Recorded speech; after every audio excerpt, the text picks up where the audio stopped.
When you're thinking about creating an innovative and new business, that doesn't always mean necessarily that the product has to be new and innovative. Perhaps it can be the business model.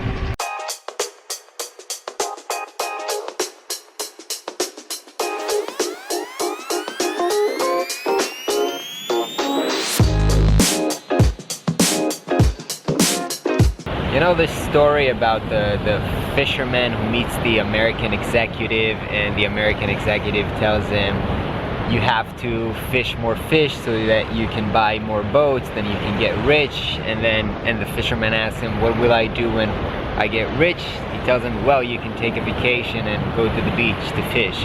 And I always have the same conversation with Ori, my client, who is like working 24/7 and he never sleeps, and he's just like working his ass to make his startup like $1 billion company. And that's fine. I mean, if that's what he wants, that's great. But he can always imagine that after he sells his company for $1 billion, he's gonna take a break and he's gonna go to the beach and he's gonna exercise and sleep. And I'm telling him, dude, nothing is ever going to change. If you work your ass right now, you're gonna work your ass after you have $1 billion company as well.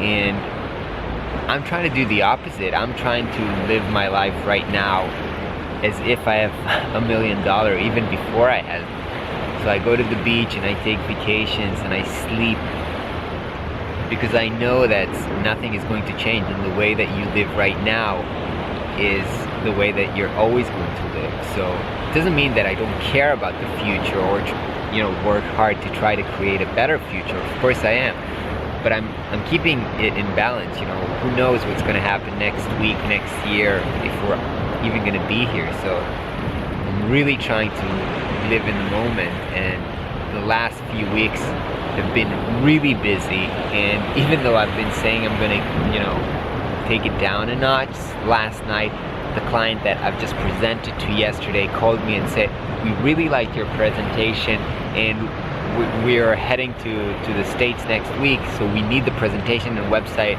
ready this week. So I guess the craziness isn't going to stop. I'm still going to keep working really hard in the upcoming days and weeks.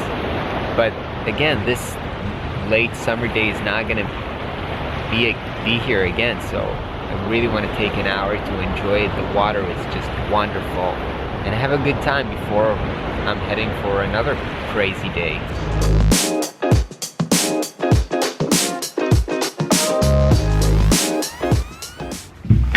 Alright, so I'm back from the beach, took a shower, and getting ready for a day full of meetings. But before, I kind of want to share with you our progress with Prospero. So I told you a couple of days ago we have decided to kind of change the business model. So I want to talk a little bit about that. So most of our competitors or other services available, everybody is going with the kind of the subscription model where you have to pay, I don't know, $20 or a certain amount, that you pay that every month no matter how much you use the app.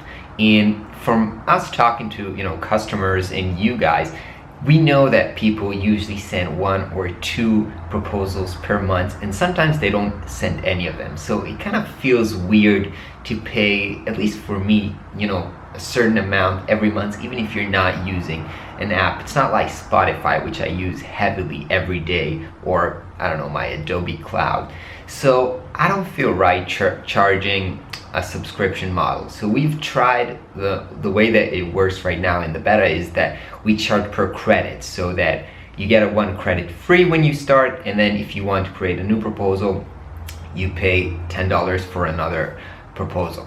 We've been getting some feedback that it does not allow people to kind of experiment and try a couple of more proposals before kind of realizing the value. And I've been thinking about that, and I kind of realized that kind of the magic moment and the real value of a proposal tool is when the client actually signs your proposal. That's when it really means that the tool was valuable enough that your client signed it. By the way, this week 2 clients actually signed proposals using Prospero, so that's very exciting for us. So what I want to try is to make it kind of free, as long as you can send how many proposals you want, and if your client signs it, then you kind of pay a fee which is a bit higher, perhaps $20, only if your client actually signed the proposal. So if you know that you've just sealed a, I don't know, $3,000 deal, then $20 makes sense, and paying that only if you know that you're about to receive $3,000, it kind of makes sense. So I want to show you what I did.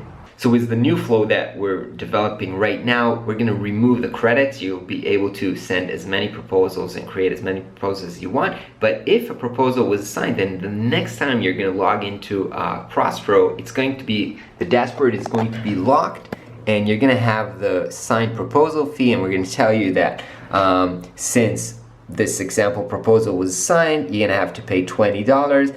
And you have to pay $20 if you want to continue using the product. So we're not even forcing you to pay the money. You're only going to pay the fee if you want to continue and send more proposals. I feel this kind of gives the feeling that we really trust our product and that we believe it will do a good job for you. We've just proved that it did a good job for you, and you only pay if you want to continue using it.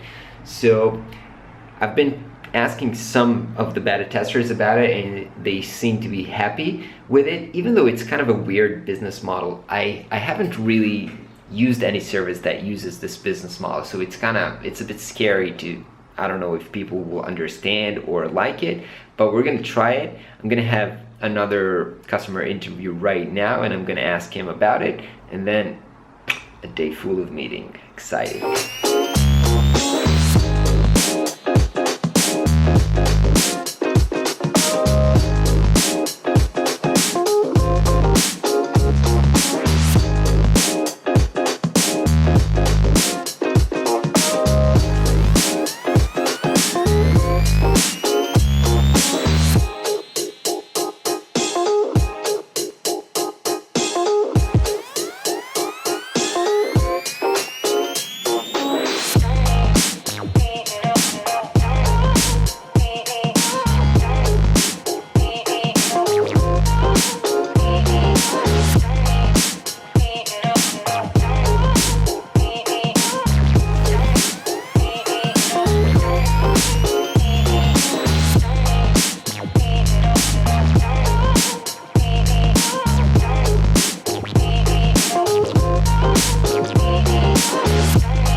So today is basically over, but I just had a meeting with the client for the VC firm I just presented to yesterday, and they're pretty, urgent about their presentation that they need for kind of tomorrow. So I'm gonna try to do that for them today. But first, I'll spend the afternoon with Tommy, perhaps take him to see my mother, and then do it later on tonight. Don't like working nights, but I've been to the beach this morning, so I can't say it wasn't a great day. I will catch you guys tomorrow.